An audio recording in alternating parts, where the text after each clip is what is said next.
अब तो आपने अध्यात्म को पूरी तरह अपना लिया है, अब तो लोग चुप हो गए होंगे। अभी भी विरोध है। जितने भी लोग मेरा विरोध कर रहे हैं, कोई इतना काबिल नहीं है जो मुझे इस सवाल का जवाब दे पाए कि मेरी गलती क्या थी। सबसे पहला फोन किसको किया था आपने कि मैं उस दिन संन्यास लेने जा रही हूँ? अगर मैं इनको रुला के कुछ हासिल कर रही हूँ तो मैं उस चीज में आग लगा दूंगी। तो जब वो चाहते नहीं थे तो क्यों चोला धारण दिक्कत किया यही थी ना कि जब बात हुई थी तब उन्होंने, और अगर कोई कथा करके किसी धार्मिक कार्यक्रम के माध्यम से मुझे 2-4 पैसे मिल रहे हैं तो उसमें दिक्कत क्या है? मेरी गाड़ी की EMI नहीं जा रही होगी, मेरे घर के रेंट नहीं जा रहे होंगे। अब तो आ ही रहा होगा। कहाँ अब तो से? साध्वी बन गई हैं आप। साध्वी बनने से मैं कहीं जॉब नहीं कर रही हूँ। बहुत जो है दान दक्षिणा, वो दान लोगों दक्षिणा के हमने तब देखिए ना आश्रम बन जाते हैं, बड़े बड़े ट्रस्ट बन जाते हैं, फिर 5 स्टार होटल टाइप के उनके आश्रम हमने खुद देखा है, अभी आप भी जानती हैं। उस वक्त जब ये शब्दों से आपको नवाजा गया, पाखंडी, नचनिया, गाने वाली, सनातन को डुबो देगी, कैसा लगता था आपको? सनातन को डुबो देगी, ड्रामा कर रही है, ये सब छोटे शब्द हैं। मैंने सबसे ज्यादा जो सुने हैं वो सुना है कोठे वाली। ठीक है, ऐसा बोला गया?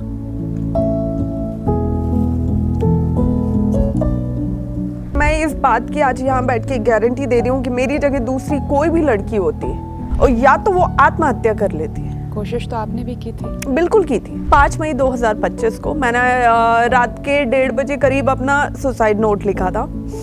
क्या लिखा था उसमें? छोड़िए, नहीं, मैं चाहूंगी आप बताएं। नहीं, जब कभी मैं किसी का नाम, एक मिनट, किसी का नाम मेंशन किया था आपने उसमें उन कुछ लोगों के नाम मेंशन हैं जिनकी वजह से मेरी जिंदगी मौत से बदतर हुई है। मतलब आज भी वो है और कभी मुझे कुछ हो जाएगा उस दिन वो आएगा सामने। समाज में बैठे हुए कुछ लोग बार बार आपको तोड़ने के लिए आपके चरित्र पे प्रहार करते हैं और ये करते रहेंगे। आपने तो ये भी कहा ना कि कौन कितने साल तपस्या करके संत है यहाँ पर, किसी को कुछ नहीं पता, और जब लोगों के रिकॉर्ड निकलते हैं तो वो रिकॉर्ड काफी डरावने होते हैं। बिल्कुल बिल्कुल, कुछ रिकॉर्ड निकलवाए हैं क्या आपने? लेकिन अब जब मैंने खुद संन्यास दीक्षा ली है तो अब मैं कोई प्रमाण पत्र देने नहीं बैठी हूँ और ना ही मैं रोने बैठी हूँ। आप कुछ बोलोगे तो आप सुनोगे। अब ये वो हर्षा का जन्म है, ये उसी भाषा में आपको समझाएगी जिस भाषा में आप प्रश्न होगा। आपको लगता है कि आध्यात्मिक क्षेत्र में भी कुछ दबंग पावर वाले साधु संत मौजूद हैं जो वो चाहते हैं? बड़े बड़े साधु संत हैं, इनका आशीर्वाद होना जरूरी है? पहले मुझे लगता था, पहले ये मेरी गलतफहमी थी कि गलतफहमी थी। तो पता है ये जो आपकी बातें हैं ना, जो ये पॉडकास्ट है बहुत लोगों को तो मिर्ची भी लगेगी, लगनी चाहिए, और ये जब वायरल होगा, लोगों तक पहुंचेगा, तो लोगों के मन में बहुत बड़ा क्वेश्चन मार्क खड़ा होगा आध्यात्मिक क्षेत्र को लेकर। तस्वीर पहचान रही है कब की? किस किस के रिकॉर्ड खोलेंगे अगर मौका मिला तो? वक्त बताएगा। नमस्कार, स्वागत है आप सभी का संस्कार टॉक्स में, और मैं हूं आपके साथ नेहा सर्वेश शुक्ला। और आज जिन गेस्ट से मैं आपकी मुलाकात कराने जा रही हूं, आप जरा पीछे जाइए फ्लैशबैक में। आपको याद होगा ना प्रयागराज का महाकुंभ की चर्चा से ज्यादा उनकी चर्चा हो रही थी। उस वक्त उनका नाम था दुनिया की सबसे खूबसूरत साध्वी हर्षा रिछारिया। अभी फिलहाल उन्होंने अपना पिंडदान किया है और साध्वी बन गई हैं, और साध्वी बनने के बाद उनका पहला पॉडकास्ट है संस्कार टीवी के साथ। बहुत सारी बातें हमें उनके साथ करनी हैं, कंट्रोवर्सी के बीचों बीच में वो रहती हैं। बहुत सारी बात करेंगे अध्यात्म को लेकर, उनके जीवन को लेकर, कंट्रोवर्सीज को लेकर। हमारे साथ मौजूद हैं साध्वी हर्षा नंदगिरी जी। प्रणाम साध्वी जी। प्रणाम, स्वागत है, बहुत बहुत बहुत बहुत धन्यवाद। 19 अप्रैल 2026 को आपने दीक्षा ग्रहण की, गंगा किनारे अपना पिंडदान कर दिया। अब तो मुझे लगता है कि कंट्रोवर्सी खत्म हो गई होगी, वरना यही होता था कि भाई ये कहाँ की साध्वी हैं, कौन है, कहाँ से आ गई हैं, पता नहीं। अब तो आपने अध्यात्म को पूरी तरह अपना लिया है, अब तो लोग चुप हो गए होंगे। अब भी वही सेम सवाल रहते हैं, वही प्रश्न रहते हैं, वही विरोध रहता है। खत्म नहीं हुआ? विरोध भी है अभी भी विरोध है, अभी भी मेरे अब किस हर बात कदम का पे विरोध है? है। अब तो आपने सनातन पूरी तरह से अपना लिया, सब छोड़ दिया आपने अपना पिंडदान भी कर दिया। ये मुझे लगता है ये प्रश्न आपको उनसे पूछना चाहिए जो विरोध करते हैं, क्योंकि जिस दिन मेरी संन्यास दीक्षा हुई 19 अप्रैल को, उसके 2 दिन बाद से विरोध शुरू हो गया। जैसे मीडिया में ज़्यादा हाईलाइट हुआ, विरोध शुरू हुआ, कुछ संत आए सामने और उन्होंने बहुत मेरे चरित्र पे भी बहुत सवाल उठाए, मेरे संस्कारों पे भी बहुत सवाल उठाए, मेरे संन्यास दीक्षा को भी उन्होंने संदेहपूर्वक सवाल उठाए।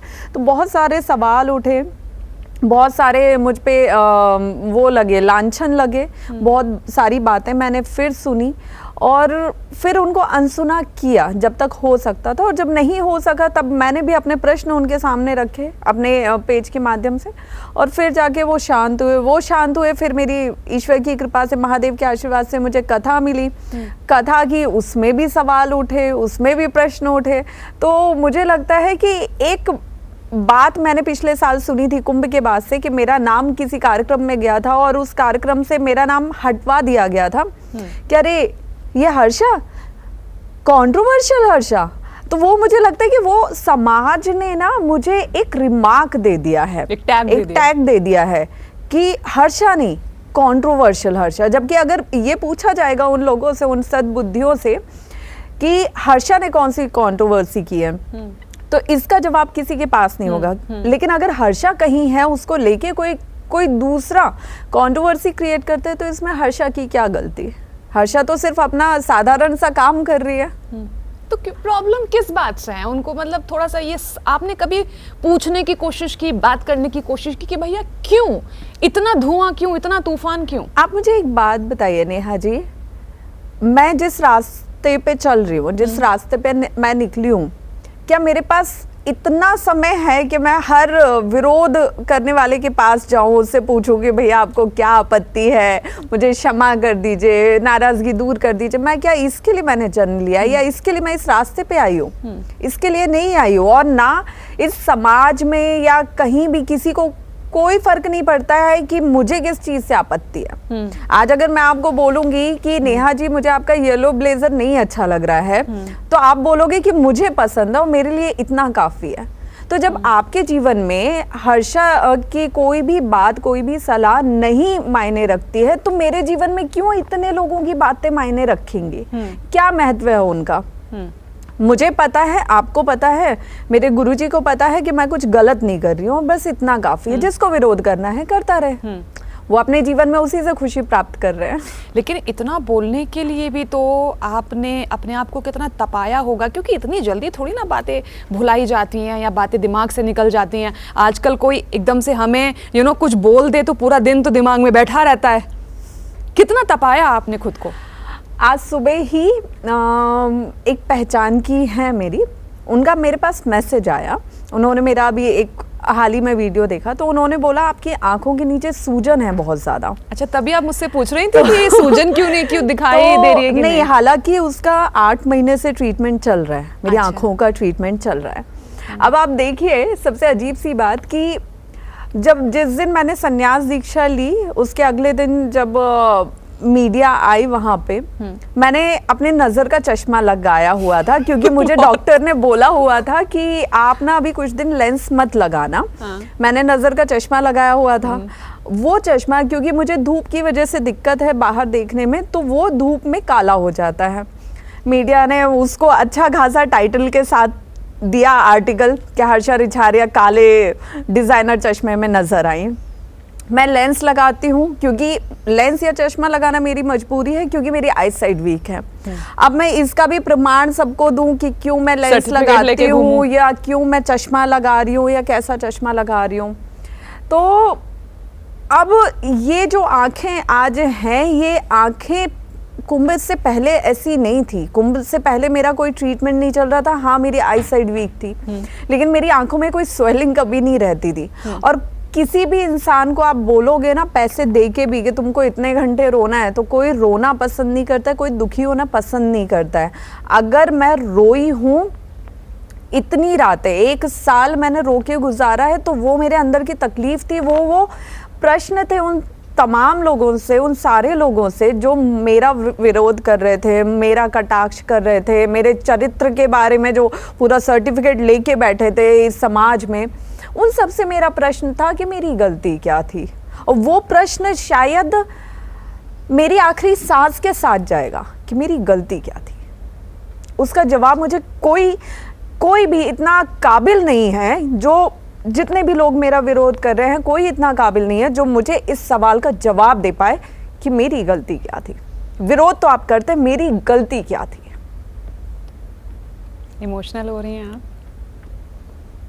जब देखिए बिना गलती के सजा दी जाती है, बिना गलती के बोला जाता है तो तकलीफ होती है, हम समझते हैं उस बात को। मैं समझ सकती हूँ आपकी भावनाओं को। और फिर क्या आप मानती हैं कि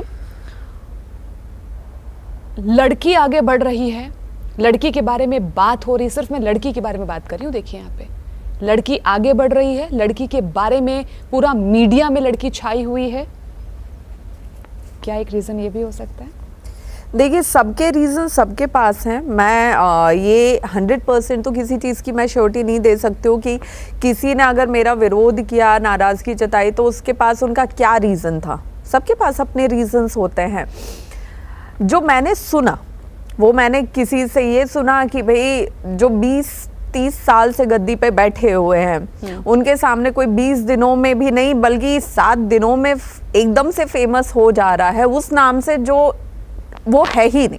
क्योंकि मैं तब साध्वी नहीं थी जिस साध्वी नाम से मुझे फेमस किया गया, तो उससे भी आपत्ति हुई। फिर एक लड़की फेमस हुई, उससे भी आपत्ति हुई। तो खूबसूरत लड़की फेमस हो गई। अब देखिए ये खूबसूरती का नहीं, जो ये टैग टैग तो आपको है, दिया गया, देखिए पूरा मीडिया ने चलाया कि विश्व सुंदरी साध्वी। आप सबका बहुत बहुत धन्यवाद कि आप लोगों ने मुझे फेमस किया, लेकिन ये कुंभ से ही मुझे मेरी खूबसूरती का एहसास हुआ। उससे पहले नहीं पता था आपको कि आप उसके इतनी पहले सुंदर हैं? तो मैंने ये सुना हुआ था कि मैं नेपाली दिखती हूँ, मेरी चपटी नाक है और मैं अच्छी नहीं दिखती हूँ। मैंने ये बहुत सुना है। तब ये किसने कहा आपको? बहुत लोगों ने बोला। जब मतलब कुंभ से पहले की बात है। हाँ। अब क्या कहते हैं वो लोग? अब तो क्या बोलेंगे, मीडिया ने बोलने लायक किसी को छोड़ा नहीं। खैर चलिए, ये अभी तो मुझे बहुत सारे सवाल करने हैं, प्रिंट आउट्स निकाले हैं आपका इंस्टाग्राम खंगाड़ लाला कल हमारी टीम ने बहुत सर्च किया है, बहुत दिनों से लगे हुए हैं सब लोग, बहुत सारी कंट्रोवर्सी पे आपसे बात करनी। लेकिन फिलहाल सबसे पहले अपनी बेटी को ना हर कोई लाल जोड़े में देखना चाहता है, ऐसे नहीं देखना चाहता कोई भी। मम्मी आपकी बहुत इमोशनल है और भाई का बॉन्ड दिखता है, वो सोशल मीडिया पर भी हम लोग देखते हैं। कितनी तकलीफ हुई, क्यों किया मतलब आपने ऐसा? आपने क्यों उनके सपनों को तार तार कर दिया? लाल जोड़ा नहीं पहना, साध्वी बन गई आप। देखिए, एट द एंड परिवार ये चाहता है कि मेरी बेटी, मतलब मैं सबका तो नहीं बोल सकती, लेकिन मेरे माता पिता भाई का ये है कि जो भी करो तुम खुश रहो, तुम्हारी खुशी सबसे ज़्यादा मैटर करती है। अब जो आज वर्तमान में समाज में जिस तरह से रिश्ते चल रहे हैं, जिस तरह से शादियां चल रही हैं, जिस तरह से केसेस सामने आ रहे हैं, तो वहाँ पे कहीं ना मैं ये नहीं बोलूँगी सिर्फ बेटी के माता पिता, हर बच्चे के माता पिता डरे हुए हैं। किसी को डर है कि हमें गलत बहू ना मिल जाए, किसी को डर है कि हमारी बेटी गलत घर में ना चली जाए। तो वो एक डर है।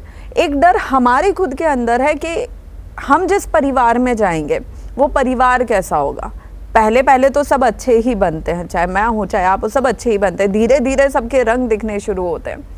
तीसरी चीज़ कि मैं जिस रास्ते पे चल रही हूँ, मेरा है कि मेरी शादी हो ना हो मुझे फ़र्क नहीं पड़ रहा था, लेकिन मेरे लिए ये ज़रूरी था कि जो पार्टनर हो वो उसी विचारधारा का हो जिस विचारधारा की मैं हूँ। क्योंकि अगर हम दोनों अलग अलग दिशा में चलेंगे तो वो रिश्ता वैसे भी नहीं जुड़ पाएगा।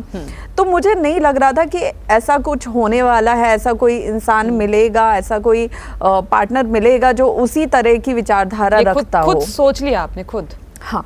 क्यों? परिवार वालों को मौका देती है आप ये सोचने का? नहीं, परिवार वाले कुंभ के बाद बहुत नहीं आ रहे थे।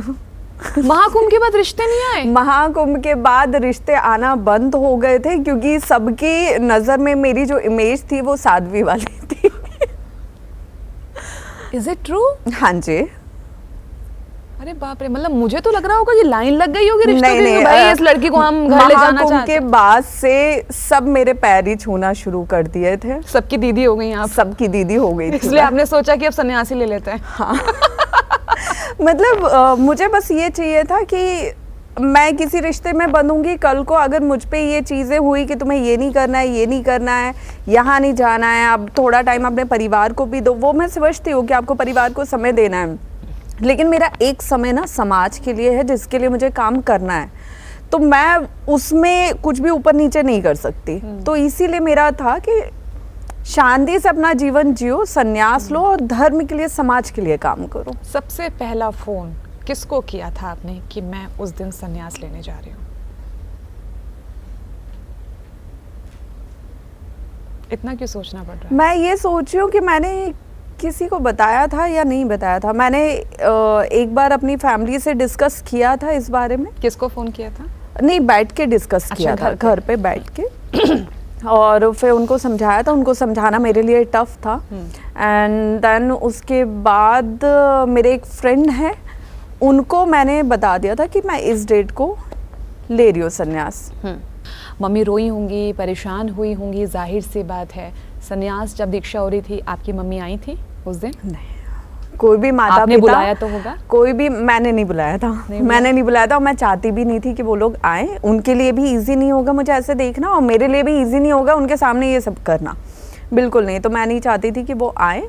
मेरी माँ बहुत रोई जब मीडिया में आना स्टार्ट हुआ सुबह से। जब मेरे भाई के पास मीडिया के कॉल गए और वो सुबह सो के उठा था, उसको नहीं पता था कि मैं इस डेट पे कर रही हूँ, तो वो 3 दिन अपने रूम से बाहर नहीं निकला। मेरे घर में 3 दिन खाना नहीं बना और सब कोई बहुत ज़्यादा परेशान हुआ, बहुत ज़्यादा परेशान हुआ।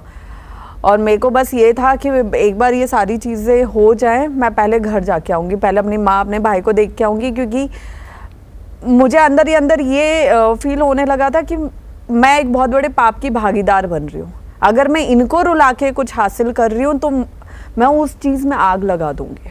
तो जब वो चाहते नहीं थे तो क्यों चोला धारण दिक्कत किया यही थी ना कि जब बात हुई थी तब उन्होंने हाँ हाँ बोल दिया था, और बाद में जब मीडिया में वो ज़्यादा हाईलाइट हुआ और जब वो लाइन बार बार आई कि हर्षा रिछारिया ने अपना पिंडदान किया, पिंडदान किया, पिंडदान किया, तो वो कहीं ना कहीं फैमिली के दिमाग पे असर करता है। लोग पहले तो उसको किसी भी चीज़ को आप स्वीकार कर लेते हो, लेकिन जब वो फेस करना होता है ना, तब वो टफ हो जाता है। तो वो उनके लिए टफ हो गया था कि नहीं, ये नहीं करना चाहिए था।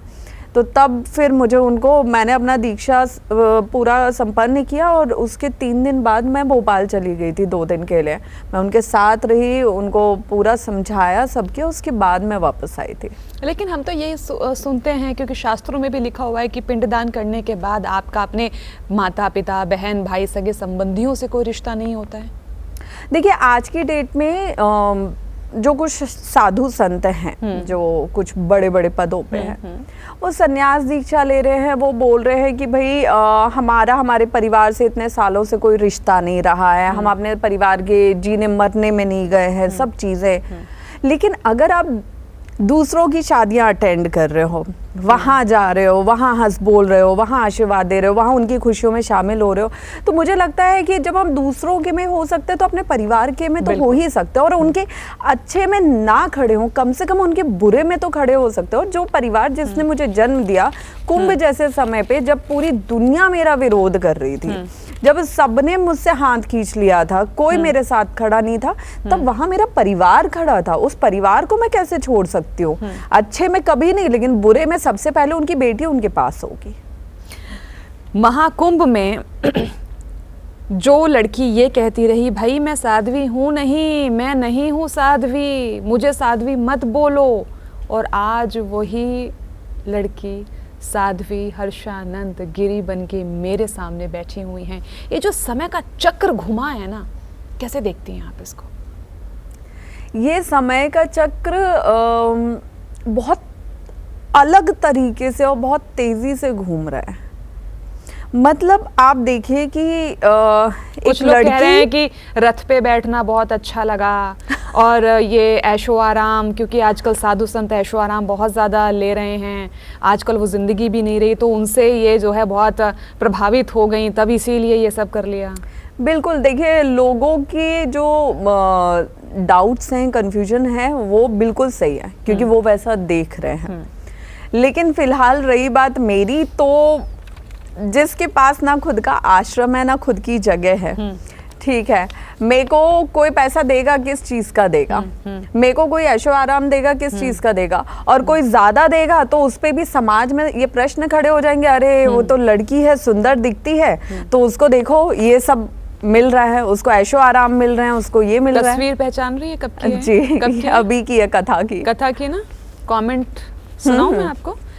दर्शक कमेंट कर रहे हैं, जो चाहिए था वो मिल गया, बाबा प्रवचन देने लगे, अब कुछ जरूर कर लेंगे क्योंकि बाबागिरी में फुल कमाई है।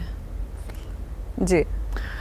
इसके अलावा लोग कह रहे हैं कि लोगों को बेवकूफ ना बनाएं, और इसके अलावा लोगों ने और भी काफ़ी सारी बात कर रहे हैं कि सही है, वायरल होने के लिए अब ऐसी ही बातें करोगे, ज़्यादा सपोर्ट मिलेगा। पॉजिटिव कमेंट भी ऐसा नहीं है, लेकिन हमने कुछ निकाले तो क्योंकि मैं बहुत पहले सारे इनके हैं। जवाब हाँ, दूं? बिल्कुल जवाब दे। देखिए, जब कुंभ से पहले मैं एक इन्फ्लुएंसर थी, कुंभ से भी और पहले आप जाइए, क्योंकि मैं 2024 से मैं प्रॉपर हिंदुत्व पे, सनातन पे ही वीडियो पोस्ट कर रही थी। अब 22-23 में अगर आप जाओगे तो वहां पे आपको मिलेंगे मेरे कुछ मॉडर्न टाइप के वीडियोस भी मिलेंगे, ठीक है। तो तब किसी को कोई आपत्ति नहीं थी, तब इनको ये लग रहा है कि तब मैं भूखी मर रही थी। मेरे पास मुझे अगर कहीं जाना था एक शहर से दूसरे शहर, तो मैं पदयात्रा करके जा रही थी, क्योंकि मेरे पास इतने पैसे नहीं थे कि मैं गाड़ी अफोर्ड कर सकूं। लोगों की मेंटेलिटी मैं आपको बता रही हूँ। मेरे पास खाने को खाना नहीं था, मैं भीख मांग के खाना खाती थी, मेरे परिवार में कुछ भी नहीं था। लेकिन जब से कुंभ से मेरी जिंदगी बदली है, मेरे जीवन में बदलाव आया है, तो मुझे गाड़ी में बैठने का मौका मिला, तो मेरे सर पे, मेरे परिवार के सर पे छत आई, तो हमें 2 वक्त का खाना नसीब होने लगा। ये सब इसकी वजह से हुआ। उसके पहले तो मैं भगवान के नाम पे दे दे मालिक, यही सब कर रही थी लोगों के हिसाब से। जिस वक्त मैंने एंकरिंग छोड़ी, क्योंकि मैं पहले एंकर थी, मैंने एंकरिंग में अपने जीवन के 15 साल दिए हैं। मैंने 16 साल की उम्र से काम शुरू किया था। जिस वक्त मैंने काम छोड़ा है, आप मेरे प्रोफाइल में जाइएगा, मैं कुछ भी मेरी प्रोफाइल से डिलीट नहीं है, पहले से लेकर अभी तक कुछ भी डिलीट नहीं है। तो मैंने जिस वक्त काम छोड़ा है एंकरिंग का, उस वक्त मैंने ज्यादातर काम मैं आउट ऑफ इंडिया कर रही थी। अच्छा। अलग अलग कंट्रीज में कर रही थी। तो ये मैं समुद्र पार करके तो तैर के नहीं कर रही थी। मुझे प्रॉपर हर फैसिलिटी लाइफ में मिली है। मैंने उतनी मेहनत की है कि अपने नाम का हर चीज मैंने खुद अपनी मेहनत से कमाया है। सालों तपी हूँ, भूखे प्यासे रह के स्टेशन के प्लेटफॉर्म पे भी मैंने ठंड में रातें गुजारी हैं कि सुबह हो जाए और मुझे ये ठंड काटना बंद हो जाए। ऐसे भी ट्रैवल किया है कि ट्रेन में बैठी हूँ, खाने के लिए पैसे नहीं है, तब ये सामने वाला जो पैसेंजर खा रहा है, मैं ये सोचती थी कि ये एक बार पूछ ले। मैंने वो समय से शुरू किया है, और जब मैंने ख़त्म किया है तब लाखों में मेरी कमाई थी। मैंने अपने परिवार को सब कुछ करवाया है। मुझे कोई ज़रूरत नहीं थी वो सब छोड़ के यहाँ पे आने की, रात दिन रोने की, आंखें सुजाने की, परेशान होने की मुझे कोई ज़रूरत नहीं थी। आज मैं जो कर रही हूँ वो उसके सामने कुछ भी नहीं है। वहाँ पे इतना कमा के मैं छोड़ चुकी हूँ। तो अगर जिन लोगों को ये लगता है कि ये पैसे कमाने के लिए आई है, भाई मैं पहले बहुत अच्छा कमा रही थी और मैं उसी को कंटिन्यू करती तो आज मेरा उससे 4 गुना होता। मैं फिर से जीरो से शुरू नहीं कर रही होती। और अगर कोई कथा करके किसी धार्मिक कार्यक्रम के माध्यम से मुझे 2-4 पैसे मिल रहे हैं तो उसमें दिक्कत क्या है? मेरी गाड़ी की EMI नहीं जा रही होगी, मेरे घर के रेंट नहीं जा रहे होंगे, मेरा महीने का राशन पानी खाना खर्चा नहीं जा रहा होगा, मेरे ट्रैवलिंग के खर्चे नहीं जा रहे होंगे, मेरे साथ अगर लोग हैं उनके खर्चे नहीं जा रहे होंगे, वो कहाँ से करूंगी? आज अगर मैं अपने मकान मालिक को रेंट नहीं दूंगी, मैं जहां भी रहती हूँ, अगर मैं आश्रम में रहूंगी, जिस भी संत के, उन संत को ये उम्मीद होगी कि भाई जब ये आखिरी दिन जाएगी तो ये कुछ तो दान दक्षिणा देके जाएगी। मैं कहीं रेंट पे रहूंगी, उनको उम्मीद रहेगी कि भाई ये रेंट पे करेंगी। कोई मुझे फ्री में नहीं रख लेगा अपने घर, तो कहाँ से करूंगी मैं? ये समाज के जो लोग उंगली उठा रहे हैं, ये दे दे अपनी जेब से 10-10 रुपए दे दे, देंगे? कोई नहीं देगा। अब तो आ ही रहा होगा। कहाँ तो से? साध्वी बन गई हैं आप। साध्वी बनने से मैं कहीं जॉब नहीं कर रही हूँ। बहुत जो है दान दक्षिणा, वो दान लोगों दक्षिणा के हमने देखिए ना आश्रम बन जाते हैं, बड़े बड़े ट्रस्ट बन जाते हैं, फिर 5 स्टार होटल टाइप के उनके आश्रम हमने खुद देखा है। अभी आप भी जानती हैं। भगवान करे आपके मुखारविंद पे इस वक्त सरस्वती विराजमान फिर पॉडकास्ट करूंगी आपका। लेकिन क्या है कि फिलहाल मैं साध्वी हूँ, मैं ना कोई महामंडलेश्वर हूँ, ना ही महंत हूँ, ना ही आचार्य महामंडलेश्वर हूँ, ना ही कोई पीठाधीश्वर हूँ। मैं एक मामूली सी साध्वी हूँ जिसे अभी कोई कुछ नहीं देता है। कोई एक इंसान ये नहीं बोल सकता कि हमने इनको ये दिया है। तो ये तो सवाल ही आपका निरर्थक है कि अब तो आने लगा होगा। और जो लोग ये बोलते हैं या ये अड़ जाते हैं कि नहीं उनके पास तो अब बहुत आ रहा होगा, वो साबित करें। कोई एक मुंह पे आके बोल दे कि हमने दिया है। चलिए, मतलब अभी कुछ नहीं आ रहा है, अभी शुरुआत है, कोई बात नहीं।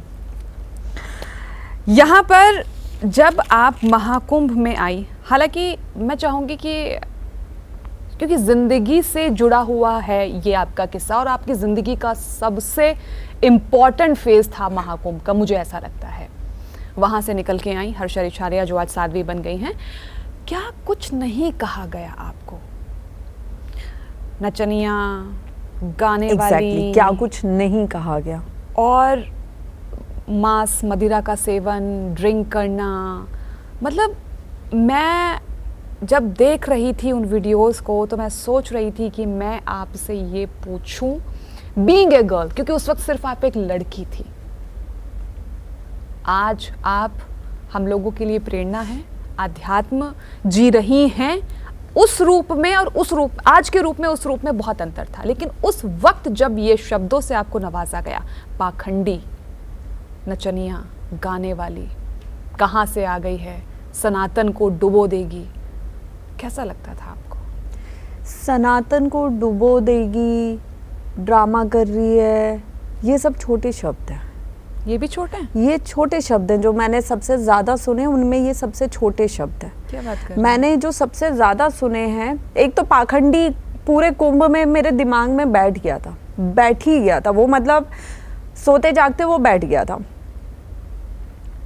मैंने सबसे ज़्यादा जो सुने हैं वो सुना है कोठे वाली, ठीक है, ऐसा बोला गया?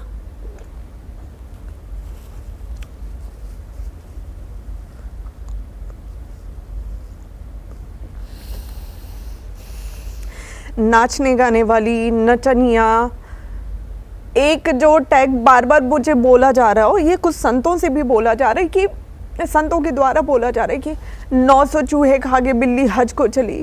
क्या कर दिया मैंने ऐसा? मैंने तब भी क्या किया था, मैंने आज भी ऐसा क्या किया? आप परेशान मत होइए। पानी नेहा।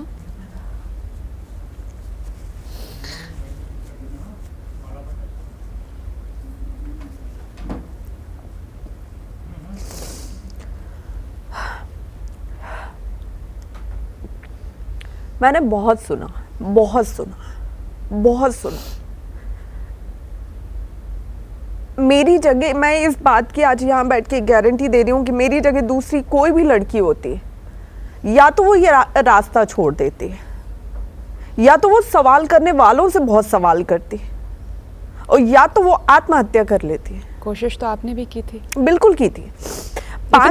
इतनी कमजोर हो गई थी हर्षा कितना आसान होता है ना ये बोलना कि इतनी कमजोर हो गई थी, कितना आसान होता है ये बोलना कि इतनी कमजोर हो गई थी।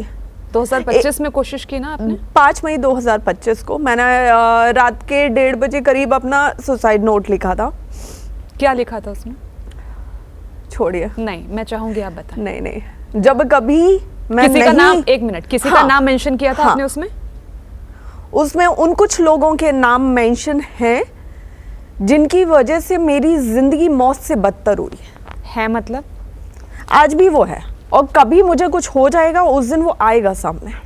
ऐसा मत बोलिए प्लीज़, क्योंकि देखिए युवाओं की बहुत ज़रूरत है आज के वक्त में, युवा संतों की, जो हमारे देश को आगे बढ़ाने में बहुत बड़ा रोल प्ले करते हैं। आप ऐसा क्यों सोचती हैं कि आपने अभी तक वो सुसाइड नोट रखा हुआ है?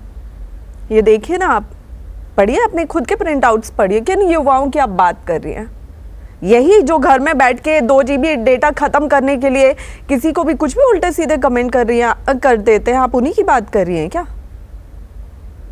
लोग मुझे टॉर्चर करने के लिए फेक आईडीज बनवा रहे हैं, उनसे मुझे दुनिया में जितना गंदा हो सकता है वैसे कमेंट करवा रहे हैं। सोचिए कि वो आज मैंने संन्यास दीक्षा ले ली है, लोगों को लग रहा होगा अब तो इसका परिवार से क्या मतलब, लेकिन जब मैंने नहीं लिया था तब तो मेरा परिवार मेरे साथ में था। एक भाई के लिए, एक पिता के लिए, एक माँ के लिए कितना मुश्किल होगा ये पढ़ना, ये देखना कि जब उनकी बेटी गलत नहीं है, सही रास्ते पे चल रही है, उसके बाद वो ऐसी ऐसी चीज़ों का सामना कर रही है।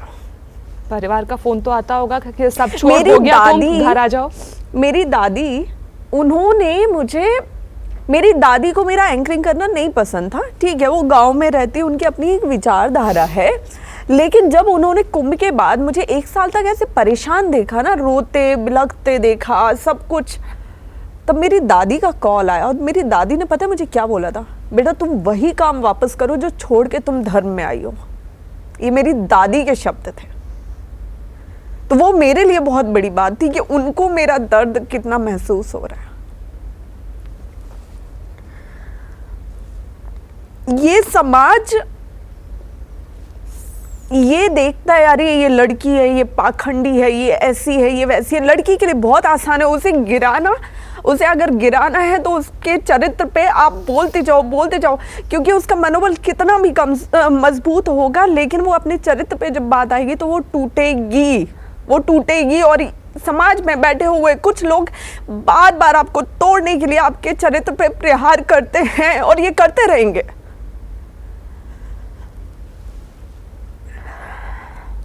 हमें बीच में पॉडकास्ट रोकना पड़ा क्योंकि आप बहुत ज़्यादा इमोशनल हो गई थी और ऐसे में बात नहीं हो सकती थी। लेकिन देखिए, मैं उन चीज़ों को कुरेदना नहीं चाहती हूँ, मैं नहीं चाहती हूँ कि हम उन बातों के बारे में बात करें, लेकिन ये दोबारा भी ना हो, ये भी बहुत ज़रूरी है, क्योंकि लड़की का कैरेक्टर असैसिनेशन करने की डिग्री आपको किसी ने नहीं दी है कि आप बैठेंगे और कुछ भी बोलते रहेंगे, है ना? ये तो मैं भी कहूँगी बैठकर, नहीं कोई। और सबसे बड़ी बात, अध्यात्म तो हमें प्रेम करना सिखाता है, अध्यात्म हमें माफ़ करना सिखाता है। मैं तो कहती हूँ चलो ठीक है, मैं तो कह रही हूँ कि मैं मानती हूँ कि आपसे कुछ गलती हुई होंगी, लेकिन अध्यात्म हमें प्रेम, माफ़ी, सादगी सब कुछ सिखाता है। फिर ये अचानक नया चेहरा अध्यात्म का क्यों आया, किस लिए आया? एक नारी के चरित्र का प्रमाण पत्र कोई नहीं दे सकता, लेकिन आज सब दे रहे हैं। किसी को ये जानना ही नहीं है, जितना ये मेरा विरोध कर रहे हैं, जितना मेरे लिए अपशब्द बोल रहे हैं, इनमें से कोई एक व्यक्ति भी ऐसा नहीं है जो ये बोल सके कि मैं हर्षा को बहुत अच्छे से जानता हूँ। इनमें से कोई मुझे नहीं जानता, फिर भी सब मुझ पे टिप्पणी कर रहे हैं। इनमें से किसी को नहीं पता कि हर्षा का स्वभाव कैसा है, वो कब खुश होती है, कब दुखी होती है, वो कहाँ जाती है, वो क्या किसी को नहीं पता। मेरे जीवन में कितने लोग हैं, कौन कौन है, किसी को नहीं पता, लेकिन आज फिर भी सबको पता है कि मेरा चरित्र कैसा है। बहुत बड़ी बात बोली आपने, है ना? और उसके बाद आप ये सोचिए कि एक लड़की के लिए बार बार टूटना, बार बार ये सब सुनना, और जिस अध्यात्म की, जिस सनातन धर्म की हम बात करते हैं, जहाँ बार बार हर मंच पे, हर व्यासपीठ पे, हर कैमरे पे बैठ के हमारे संत जन ये बोलते हैं कि यत्र नार्यस्ति पूज्यन्ते रमन्ते तत्र देवता। ठीक है, तो इसमें क्या होता है कि जिस धर्म में, जिस जगह पे हमारे देवताओं ने भी हमें आदि शक्ति की पूजा करना सिखाया है। हमारे जितने भी देवी देवता हैं सब शक्ति के चरणों में बैठे होते हैं, शक्ति से ही शक्ति मांगते हैं। आज जितने साधु संत हैं ये भी आदि रात्रि में पूजा में बैठते हैं, तो शक्ति की उपासना करते हैं ताकि उन्हें धन, वैभव, बुद्धि, ऐश्वर्य और सिद्धियां प्राप्त हो। लेकिन उसके बाद सुबह का सूरज होते ही यही जो कुछ लोग होते हैं ये उसी नारी पे कटाक्ष करने लगते हैं, उसे अपशब्द बोलने लगते हैं। मैं तो कह रही हूँ कि ठीक है, जो मैंने पूरे 1 साल बोला आज मैं आपके सामने बोल रही हूँ कि ठीक है, जाने अनजाने आपको ऐसा लगता है कि मुझसे कोई गलती हुई है। आपका वहाँ पे ये होना चाहिए था कि आप मुझसे एक बार बात करते, आप मुझे जानते, आप मुझे पर्सनली समझाते, आप मुझे बुला के डांटते, मैंने तो वो तक अधिकार दिया हुआ है संतों को कि मुझसे गलती हो तो आप मुझे डांटिए, लेकिन आप कैमरे पे बैठ के अपनी टीआरपी के लिए मेरे चरित्र पे प्रहार करें, इसका अधिकार तो मैंने किसी को नहीं दिया। आज अगर मैं किसी कैमरे पे किसी जगह बैठ के आपके चरित्र का प्रमाण पत्र देने लगूंगी किसी भी संत का, तो क्या उनको वो चलेगा? तो आपने तो ये भी कहा ना कि कौन कितने साल तपस्या करके संत है यहाँ पर, किसी को कुछ नहीं पता, और जब लोगों के रिकॉर्ड निकलते हैं तो वो रिकॉर्ड काफी डरावने होते हैं। बिल्कुल बिल्कुल, कुछ रिकॉर्ड निकलवाए हैं क्या आपने? मेरे को तो सबके रिकॉर्ड पता है, तो इस बारे में हम नहीं बात करते। इंतजार कर रही हैं टाइम का कि खोलेंगी बाद में? हाँ, अब देखिए, मैंने आपको क्या बोला कि कुंभ से माघ मेले तक का जो 1 साल था, 2025 जनवरी से 2026 जनवरी तक का जो समय था, मैंने बहुत परीक्षाएं दी, मैंने बहुत कुछ सुना, मैं बहुत रोई, मैंने बहुत विनती प्रार्थना निवेदन किए, मैंने बहुत खुद को सही साबित करने की कोशिश की, मैंने बहुत समझाया।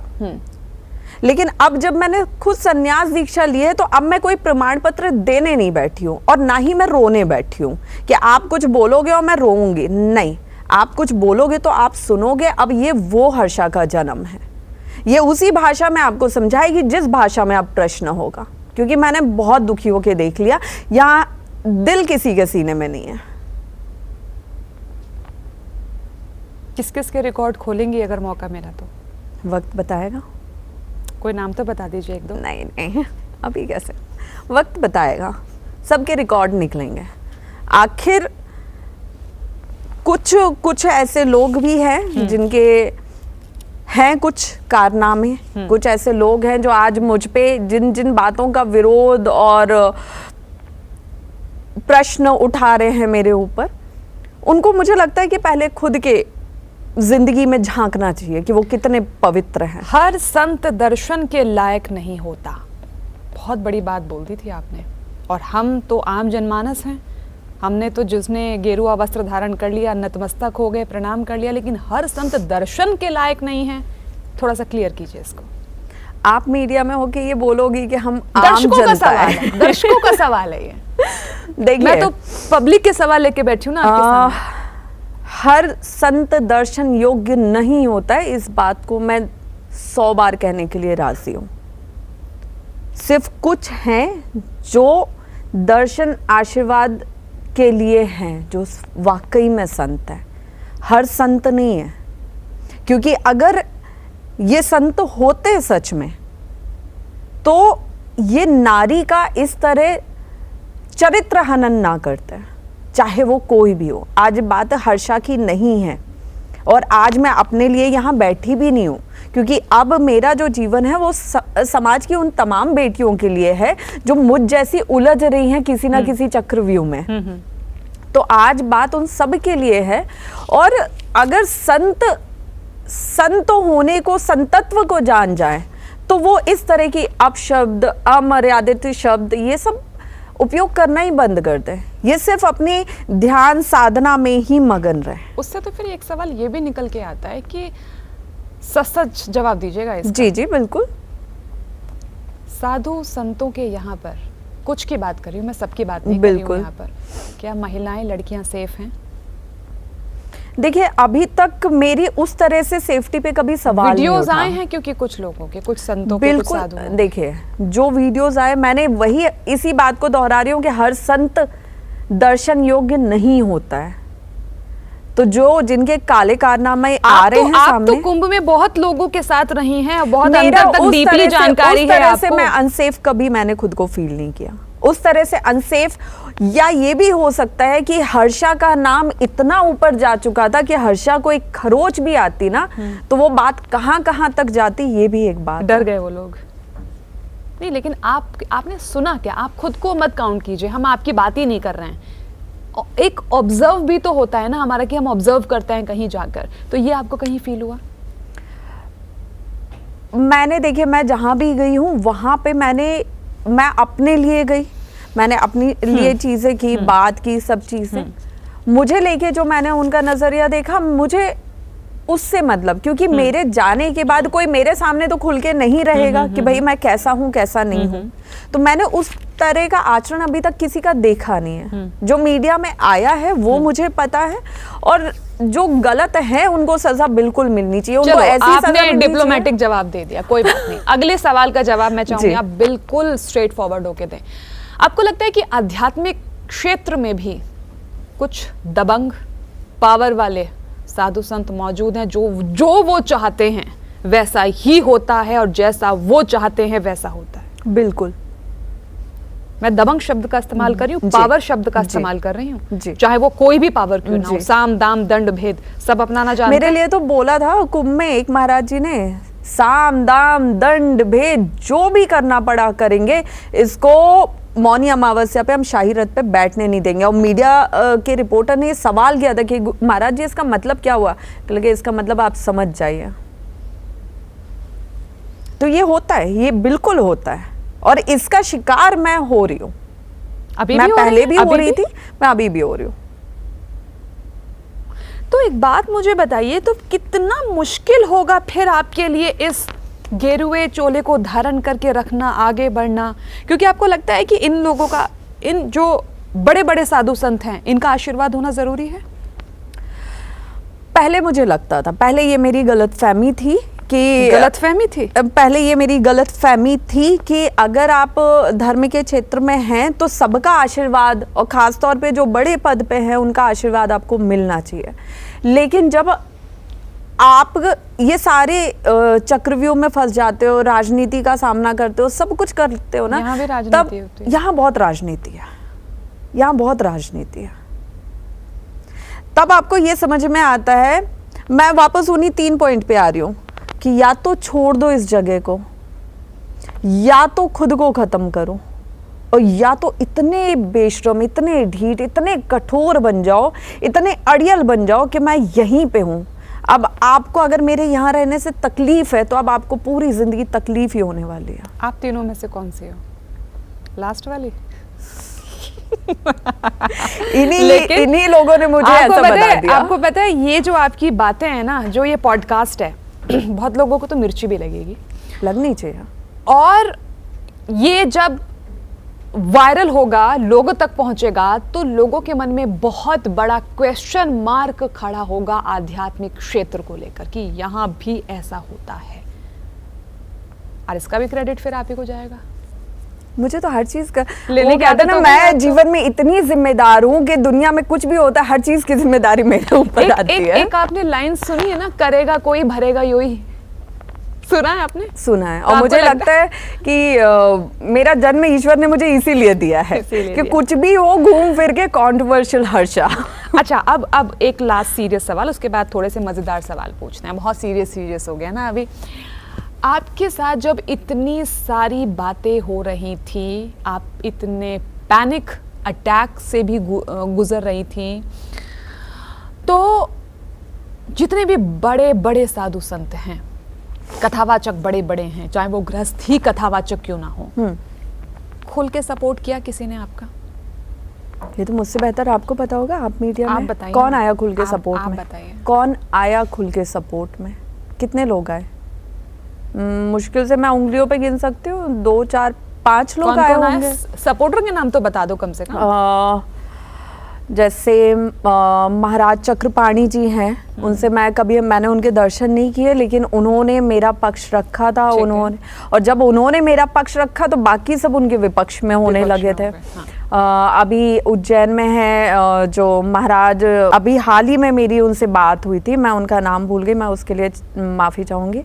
और एक संत है हरिद्वार में है, एक कालपी में संत हैं। कालपी वाले जो हैं उनको मैं पूरे जीवन उनकी ऋणी रहूंगी, क्योंकि कुंभ में जब सबने मुझसे हाथ हटा लिया था और सब मेरे विरोध में उतर गए थे और मेरे आश्रम से मुझे जाने के लिए बोला गया था, तब वो थे जिन्होंने सब कुछ जानते हुए, सारे विरोध जानते हुए, सब कुछ जानते हुए भी मुझे अपने आश्रम में रखा था कि, और जब मैंने उनसे बोला कि गुरुजी मुझे आज्ञा दीजिए, मैं यहाँ से चलती हूँ, मेरी वजह से आपको कोई दिक्कत नहीं होनी चाहिए, तो उन्होंने मुझे ये बोला था कि तुम यहाँ रहो, जब तक कुंभ खत्म नहीं होगा तुम यहाँ से नहीं जाओगी, और जितनी भी परेशानियाँ हैं उनके लिए मैं यहाँ पे बैठा हुआ हूँ, तुम्हें डरने की ज़रूरत नहीं है।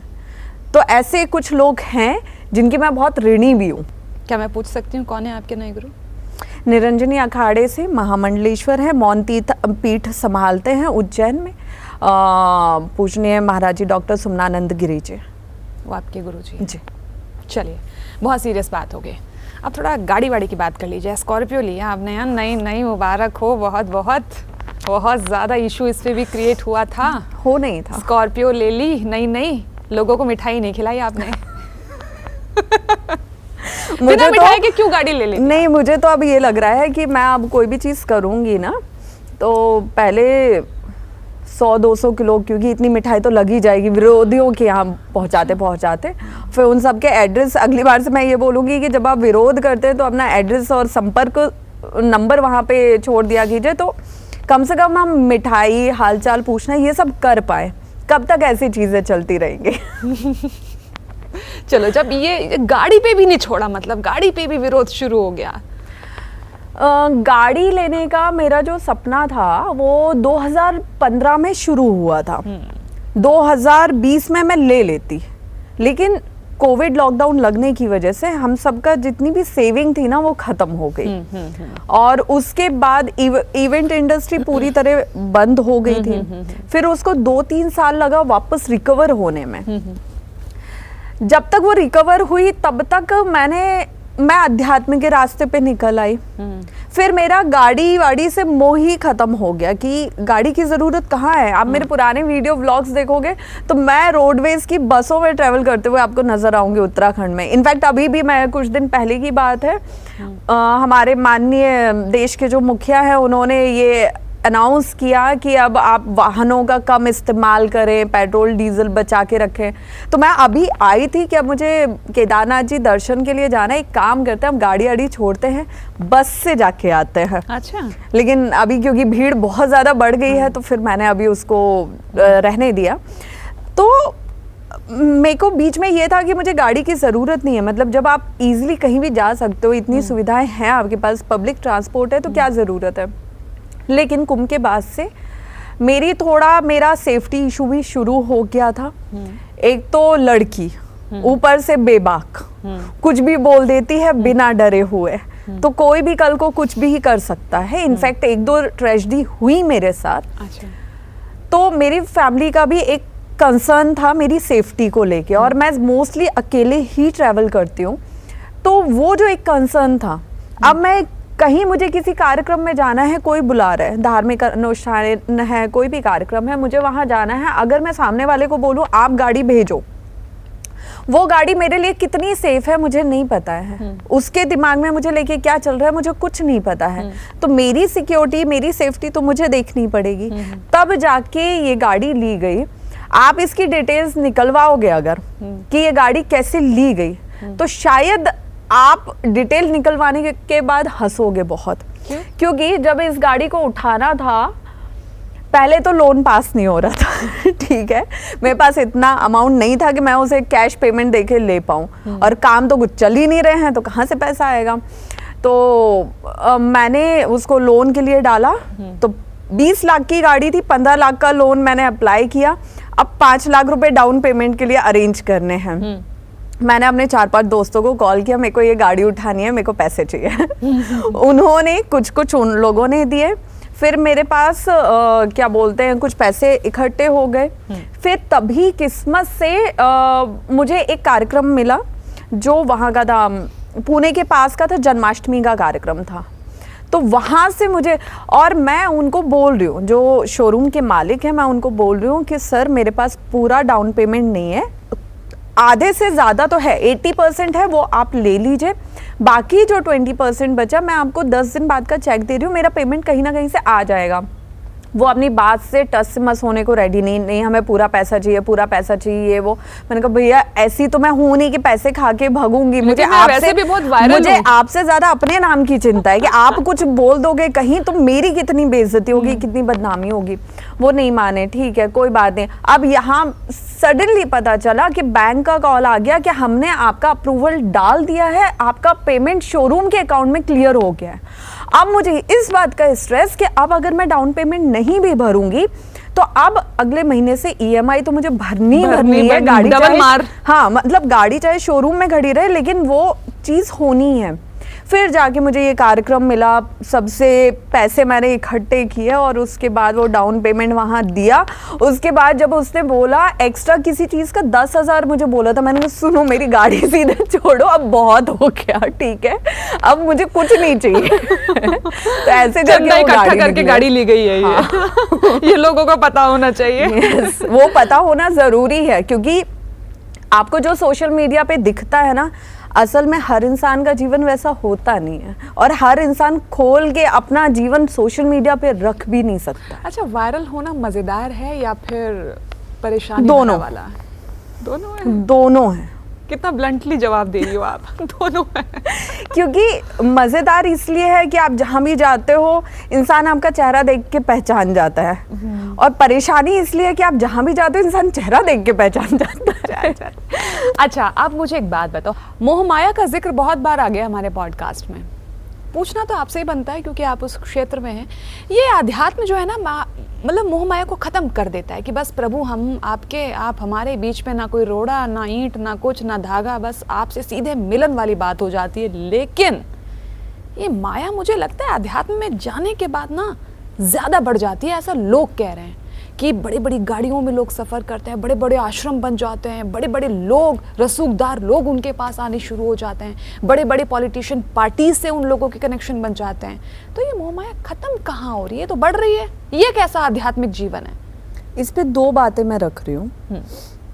पहला ये कि जो लोग बाबाओं पे सवाल उठा रहे हैं, संतों पे सवाल उठा रहे हैं कि संत मोह माया में फंसा हुआ है, डिफेंडर ले रहा है, पोर्शे ले रहा है, बड़े बड़े मतलब इतने बीघा एकड़ में उनका आश्रम फैला हुआ है, सब चीज़ें, उन आश्रमों में ये लोग क्यों नहीं जाते? जो संत एक छोटी सी कुटिया में रह रहे हैं, उनको कोई क्यों नहीं पूछ रहा है? इसलिए क्योंकि वो तो फक्कड़ संत है, वो क्या ही देगा किसी को, वो क्या ही किसी के कॉन्टेक्ट्स बनवाएंगे, वो क्या करेंगे, उनके पास है क्या किसी को देने के लिए? तो उनको कोई पूछ नहीं रहा। उनको कौन पूछता? उनको या तो मूक जानवर उनके पास आश्रय लेने जाते हैं, या गांव के बेचारे कुछ लोग पहुंच जाते हैं। कोई बड़ा इंसान, समाज के ये बड़े लोग उनके पास क्यों नहीं जा रहे हैं? समाज के इन लोगों को भी तो उन्हीं के पास जाना है ना जो ज्यादा दिख रहे हैं। तो ये कहीं ना कहीं समाज की मानसिकता पे भी तो प्रश्न उठाता है कि आप कहाँ पे जा रहे हो? जो बाबा ज्यादा मीडिया में आ रहे हैं, जो ज्यादा महंगी गाड़ियों में, बड़े बड़े आश्रमों में जा रहे हैं, आपको भी तो उन्हीं के पास जाना है। तो ये बाबा में दिक्कत नहीं है, आप जो देखना चाह रहे हो आपको वही दिख रहा है। अब दूसरी बात, जो खुद डिफेंडर में घूम रहे हैं, जो खुद हर रोज नई गाड़ी अपने आश्रम के बाहर खड़ी कर रहे हैं, इन्होंने ही माघ मेले में मुझसे इन्हीं कुछ संतों ने सवाल उठाया था कि अरे वो तो पाखंडी है, वो तो धर्म को धंधा बनाने आई है। अरे मैंने किसी की जेब से 100 रुपये नहीं लिए, मेरी गाड़ी भी कैसे आई वो मुझे पता है, और आप मुझ पे सवाल उठा रहे हो। तो मुझ पे सवाल उठाने का हक उसको है जो खुद में सही हो। ये वाली बात कहाँ से आ गई थी कि आपको फॉरेन से फंडिंग की जा रही है? ये अभी आई है, ये मेरे संन्यास दीक्षा लेने के 24 घंटे बाद ये बात उठी है, ये बातें उठी है, ये प्रश्न उठे हैं मेरे ऊपर कि वो भारतीय संस्कृति खराब करने के लिए आई है। वो पहले महाकुंभ को खराब करने के लिए उसको भेजा गया, और जब उसको खराब कर दिया तो अब उज्जैन उसको भेजा गया सिंहस्थ खराब करने के लिए। भेजा गया क्योंकि अब मैं उज्जैन रहने लगी हूँ। अच्छा। तो भेजा गया है, और इसीलिए उसने उज्जैन में संन्यास दीक्षा ली है, और उसको फॉरेन फंडिंग हो रही है, विदेश से उसको पैसा आ रहा है भारतीय संस्कृति को खराब करने के लिए। तो मैं कोई विदेशी मूल की महिला हूँ? ठीक है, थैंक यू अगर आप ये सोचते हैं। अगर मैं इतनी सुंदर लगती हूँ तो मैं यही बोलूँगी ना कि थैंक यू, लेकिन मैं एक भारतीय हूँ, और उसमें भी मेरा जो जन्म हुआ था वो ब्राह्मण परिवार में हुआ था, मतलब मैं जन्म से सनातनी हिंदू हूँ। तो ये बात कहाँ से आई कि उसको भेजा गया सनातनी संस्कृति खराब होने के लिए? मैं कोई गैर सनातनी तो थी नहीं। और अगर आप ये सवाल उठा रहे हैं कि उसको भेजा गया है, उसको फॉरेन फंडिंग हुई है, तो आप प्रमाण दीजिए। मैं तो इस बात को अपने पेज के माध्यम से रख चुकी हूँ कि मैं अपना पूरा आपको लग रहा है ना कि कुंभ से ये आई है, इसको फंडिंग मिली है, ये खराब करने आई है। कुंभ से अभी तक की मैं अपनी पूरे अकाउंट की हिस्ट्री पूरी मीडिया के सामने रख दूंगी, हालांकि मुझे रखने की जरूरत नहीं है, मैं क्यों प्रमाण दूं, लेकिन मैं फिर भी रखूंगी।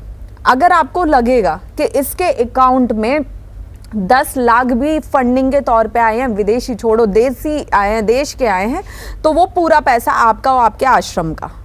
लेकिन अगर नहीं आए हैं तो मेरे चरित्र को लेके, मेरे व्यवहार को लेके, मेरे जीवन को लेके, मेरे जन्म को लेके, मेरे संस्कारों को लेके आपने जितनी टिप्पणी की है ना, उसका मानहानि का पैसा आप मुझे 1 करोड़ दोगे। फिर क्या गलत बोला? गायब हो गए महाराज जी, सवाल गायब हो गए, महाराज जी गायब हो गए।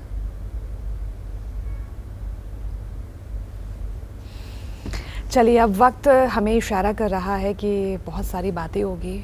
बहुत अच्छा भी लगा आपसे बात करके, लेकिन ये आपने हाथों में पन्ना पहन रखा है, हीरा पहन रखा है, अभी संन्यास लेने के बाद भी ग्रहों की दशाओं की क्या मतलब ज़रूरत है? ये सब रत्न आपने धारण कर रखे हैं। मैं रत्नों पे कभी यकीन नहीं करती थी। डायमंड मैंने बहुत टाइम पहले पहना हुआ था। महंगा आता है, पता है ना आपको?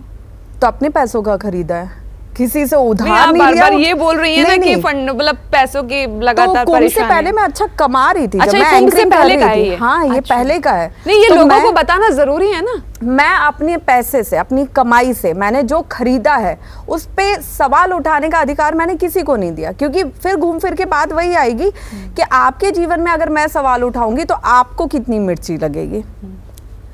कुंभ से पहले मैंने जितना एंकरिंग से कमाया, और मैंने आपको बताया मैंने बहुत अच्छे होटल्स में रही हूँ, बहुत अच्छी गाड़ियाँ देखी हैं, देश से लेके विदेशों तक का सफ़र मैंने किया है। तो मुझे कोई भी चकाचौंध बाकी नहीं रही है मेरे देखने के लिए। अब रही बात पन्ना की, तो ये पन्ना मैंने अभी कुछ समय पहले पहना। पहले तो मैंने इसे दिसंबर में पहना था, तो पहनाने वाले ने ये बोला कि आपका बुद्ध जो है वो ठीक नहीं है, उसकी वजह से क्या होगा कि आप बोलोगी कुछ, सामने वाला समझेगा कुछ, और आपका हमेशा इशू होता रहेगा। मैंने कहा होता तो खैर वही है, उसमें कोई अलग बात नहीं है। तो उन्होंने बोला इसको पहनो, लेकिन 30 दिन के लिए, 40 दिन के लिए आपको गुस्सा बहुत आएगा, इसे पहनने के बाद उसे कंट्रोल करना। मैंने कहा जो अभी है उससे ज्यादा आएगा। कहते हैं हाँ। मैंने कहा ठीक है। मैंने इसको पहना, 20वें दिन मेरी ये हालत थी दिमाग की कि अब कोई ना कोई तो मेरे हाथों से पिटेगा। इसे पहनने के बाद में? इसे पहनने के बाद, क्योंकि उन्होंने बोला था 40 दिन के लिए ये आपको अशांत कर देगा। मानती हैं आप इन तमाम चीजों को? मैं पहले नहीं मानती थी, लेकिन जब चीजें होने लगती है तब आपको समझ में आता है कि हाँ कहीं तो इसका जुड़ाव है। और अगर मैं ये बोलूं कि मैं बिल्कुल नहीं मानती, तो फिर मैं यहाँ कर क्या रही हूँ, है कि नहीं? तो 20वें दिन जब मेरा गुस्सा बहुत बढ़ गया, तो मेरे पापा ने मुझे बोला तुमको लगता है पन्ना पहनने के बाद असर हो रहा है? मैंने कहा बहुत खतरनाक हो रहा है। अब ये दूसरे के लिए भी खतरनाक हो सकता है। तो मैंने इसको उतार के रख दिया था। फिर अभी फरवरी लास्ट में हिम्मत करके मैंने बोला अब जो भी होगा मैं इसे पहन रही हूँ। हो सकता है 40 दिन बाद चीजें ठीक हो। एक बार होता है ना, कोई भी चीज होती है वो एकदम से आपको नीचे लेके जाती है, लेकिन फिर चीज़ें ठीक करती है। मैंने कहा जिस हिसाब की मेरी बोलने की चीज़ें हो रही हैं ना, मुझे लग रहा है कि मुझे थोड़ा कंट्रोल की ज़रूरत है। सॉरी। तो अच्छा, मैं जो लोग मुझसे बात करते हैं, मैं ऐसी नहीं हूँ कि आप मुझसे शहद की उम्मीद रखें, मैं वैसी नहीं हूँ। जो मेरे मन में आएगा, जो मेरे दिल में आएगा, जो आपका व्यवहार होगा, जो आपके कर्म रहेंगे, मैं उस हिसाब से आपसे बात करूँगी। मैं शनि को बहुत मानती हूँ, मैं कर्मों के देवता को बहुत मानती हूँ, और मैं ये मानती हूँ कि इन समस्त ईश्वरों में से आप और हम भी एक ही हैं, और आप और हम, हमारे साथ जो गलत करेगा हमारे सही होते हुए, उसको उसकी गलती तुरंत पता चलनी चाहिए। एक हर्षा वो भी थी, आज से कुछ सालों पहले की मैं बात करूं तो आप मतलब कुछ लोग मेरे जीवन में ऐसे भी रहे हैं जिन्होंने रिश्ते के नाम पे, जिन्होंने दोस्ती के नाम पे, सार्वजनिक रूप में बिठा के मेरी मजाक के नाम पे मेरी बहुत बेइज्जती की। मैं कोने में जाके रो रही हूँ, लेकिन मैं सामने कुछ बोलने की हिम्मत नहीं कर पा रही हूँ कि मुझे ये बुरा लगा, या ये मेरी बेइज्जती हुई है, या ये मेरा अपमान हुआ है। मैं नहीं बोल पाती थी कि ठीक है यार कोई बात नहीं, उनको बुरा नहीं लगना चाहिए, लोगों को बुरा नहीं लगना चाहिए। मैंने खूब सोचा। आज जब मैं उनकी भाषा में उन्हीं से बात कर रही हूँ तो वो बोल रहे हैं कि तुमको गुस्सा बहुत आने लगा है, तुम पहले तो ऐसी नहीं थी। पहले मैं इसलिए ऐसी नहीं थी क्योंकि पहले मैं तुम्हारा अपमान घूट पी के सह रही थी, अब मैं तुम्हारी भाषा में तुमको जवाब दे रही हूँ, तुमको बुरा लग रहा है, तो ये तो गलत है ना। तो वही चीज़ हुई जब मुझे ये समझ में आया कि नहीं, अब थोड़ा कंट्रोल कर लेते हैं, हालांकि मुझे लगता नहीं है। तो फिर मैंने इसे वापस पहना तो वापस वही 40 दिन का तांडव हुआ। बहुत गुस्सा आया, हर बात पे गुस्सा आया, और मुझे गुस्सा आता तो या तो मैं सुना ही देती हूँ जो सामने वाले के कान से खून निकाल दे। मैं सीधी ऐसी हूँ। और या तो मैं वो जगह छोड़ के, वो इंसान छोड़ के विद इन अ सेकेंड चली जाऊंगी, क्योंकि मुझे पता है मेरा बैठना इसके लिए बहुत विनाशकारी हो सकता है। तो 40 दिन वापस वो चला, उसके बाद अब मुझे लगता है कि मैं ठीक हूँ, थोड़ी ठीक हूँ। पन्ना आपको पता है धन के लिए भी पहना जाता है? नहीं, मुझे नहीं, मैं बता रही हूँ, मैंने बहुत शौक किए हैं ज्योतिष के। नहीं, पन्ना धन के लिए भी होता है, वाणी के लिए भी होता है, धन के लिए भी होता है। तो मतलब अब जो है धीरे धीरे रास्ते खुलेंगे अब आपके धन आने के। तथास्तु पुत्री। खैर, अब यहाँ पर वक्त हो गया है कि इस पॉडकास्ट को यहीं पे विराम दिया जाए। बहुत मज़ेदार बात रही आपके साथ, लेकिन अल्टीमेटली लास्ट में एक होता है ना कि चलो भाई अब अपनी बात भी बोल दो। अब तो मैंने बहुत सारे सवाल पूछे हैं, आप जाते जाते लास्ट में क्या मैसेज देना चाहेंगी, क्या कहना चाहेंगी, और ये जो आपने अध्यात्म का मार्ग पकड़ा है उसके पीछे आपका उद्देश्य क्या है शॉर्ट में? सवाल 3 कर लिए, शॉर्ट में आंसर करने को बोला है। हाँ, देखिए, मेरा कोई मैसेज किसी के लिए नहीं है, क्योंकि मुझे लगता है मैं अपना जीवन ऐसा बनाऊं जो दूसरों के लिए मैसेज बने। मेरे कोई भी पुराने से लेकर नए तक इंस्टाग्राम पोस्ट भी डिलीट ना करने के पीछे की वजह भी यही है कि जो देखे वो पूरी जर्नी देखे, कि कहाँ से शुरू हुआ था, कहाँ पहुँचा और फिर कहाँ आया। मुझे कुछ छुपाने की ज़रूरत नहीं है, और ना ही मैंने कभी कोई ऐसे घिनौने काम किए जिसके लिए मुझे या मेरे परिवार को शर्मिंदा होना पड़े। तो मेरा जीवन ही ऐसा है कि आप उसी से मैसेज ले लो। और हाँ, अगर धर्म के रास्ते पे आपको आगे बढ़ना है, धर्म के क्षेत्र में आना है, आपको धर्म का प्रचार प्रसार करना है, आपको संन्यास दीक्षा लेनी है, यहाँ फिजिकल कैसे हो वो मैटर नहीं करता, यहाँ मेंटली कितने स्ट्रांग हो ये मैटर करता है।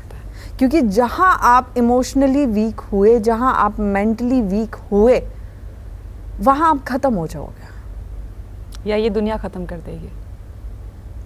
वो करने तो अब मैं निकली हूँ, क्योंकि मैं हर उस बुराई का अंत करने निकली हूँ जो खुद बुरा होके दूसरे को अपमानित कर रहा है, लज्जित कर रहा है। अब ये समाज में बताने की ज़रूरत है। और आप कृपा भी देखो मेरे ऊपर कितनी बड़ी हुई है, कितना बड़ा चमत्कार मेरे साथ हुआ है।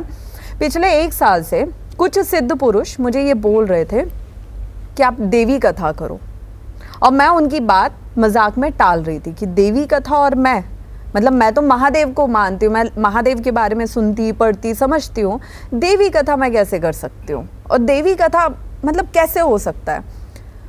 मुझे 19 अप्रैल को मैंने संन्यास दीक्षा ली। 19 अप्रैल से ठीक 19वें दिन मैं व्यासपीठ पे बैठी हुई थी, देवी कथा कर रही थी। पहली जीवन की पहली कथा, देवी कथा।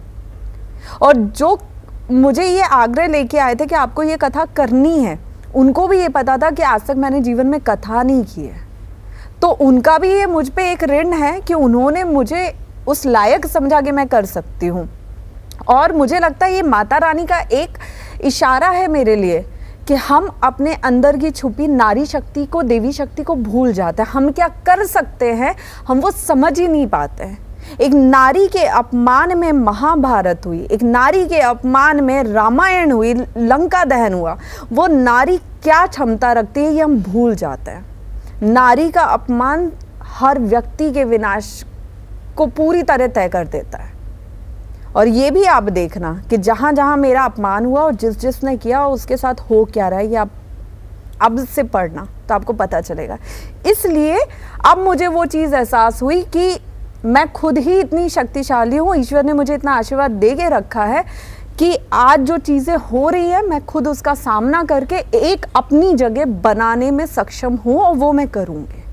मैं ये सबको गलत साबित करके दिखाऊंगी कि लाख विरोध हों, लाख अपमान हो, लाख घृणा हो, लाख संघर्ष हो, लाख राजनीति हो, एक नारी अगर अपने पे अड़ जाए तो उसे हटाना या उसे मिटाना संभव नहीं होता है। शिव को खुद चरणों में लेटना पड़ा था। एक सवाल और पूछूं आपसे मैं जाते जाते। हालांकि अब आपने दीक्षा ले ली है, संन्यास ले लिया है, भविष्य में आपको लगता है कि हमें सुनने को मिलेगा कि साध्वी जी शादी कर रही हैं? वैसे तो आपको ये प्रश्न करना ही नहीं चाहिए। नहीं करना चाहिए, मैंने पहले ही बोल दिया इस चीज के बारे में। लेकिन ये सवाल भी लोगों का हो सकता है, देखिए, तो मैं चाहती हूँ कि आप इसी मंच से उनको जवाब दें। देखिए, शादी करने का अगर मेरा कुछ भी ऐसा विचार होता तो मैं संन्यास दीक्षा लेती ही नहीं, बिल्कुल नहीं लेती। यही बात मैंने जब मेरे गुरुजी से बोली थी कि गुरुजी सवाल ऐसे आएंगे, क्योंकि अब इतने सवाल जीवन में खड़े हो गए ना कि मुझे पहले से सोचना पड़ता है कि मैं ये करूँगी तो कितने सवाल उस पर, कितने प्रश्न चिन्ह लग सकते हैं। तो मुझे एक बहुत अच्छे संत ने एक बात बोली थी कि अगर हम युगों पहले जाए ना तो हमारे सप्त ऋषि ने भी शादी की है। हमारे ऋषि परंपरा में, संत परंपरा में शादी हुई है। ऋषियों ने बोला है कि मुझे इस राजकुमारी से या इस नारी से शादी करना है, इस देवी से शादी करना है। हमारे ऋषियों ने, ऋषि परंपरा और संत परंपरा और ब्रह्मचर्य का पालन करते हुए बाद में ग्रस्त वो हुए हैं। आज कुछ लोग ऐसे भी हैं जो मुझ पे प्रश्न उठा रहे हैं, वो कुछ लोग ऐसे भी हैं जो सामने ये दिखा रहे हैं कि मैं तो ब्रह्मचारी हूँ, मैं ऐसा हूँ, मैं वैसा हूँ, लेकिन उनके साइड में चल रहे, उनके दो रिश्ते चल रहे हैं जो समाज से छुपे हुए हैं। तो ऐसे में मुझसे प्रश्न अकेला नहीं होना चाहिए। ये रील वायरल भी हो सकती है, करवा दीजिए। हम नहीं कराएंगे अपने आप हो जाएगी। देखिए, जो सच है वो सच है और मैं बोलूंगी वही जो सच होगा। मतलब नहीं, सुनने को नहीं मिलेगा। नहीं। चलिए, बहुत बहुत धन्यवाद, बहुत अच्छा लगा आपसे बात करके। और जिस तरीके से बेबाकी के साथ आप बात करते हैं, मुझे ऐसा लगता है कि जितनी भी महिलाएं हैं, जितनी भी लड़कियां हैं इस भारत देश की, उनके लिए आप बहुत बड़ा उदाहरण है कि अगर आप सही हो तो फिर चुप रहने की ज़रूरत नहीं है और किसी को इतना अधिकार नहीं देना है कि वो आए और आपके चरित्र पर बात करे। इतना अधिकार इस भारत के किसी भी संविधान में किसी व्यक्ति को नहीं दिया गया है। बहुत बहुत धन्यवाद आपका जुड़ने के लिए। Thank you. जय श्री राम। नमः पार्वती पते हर हर महादेव।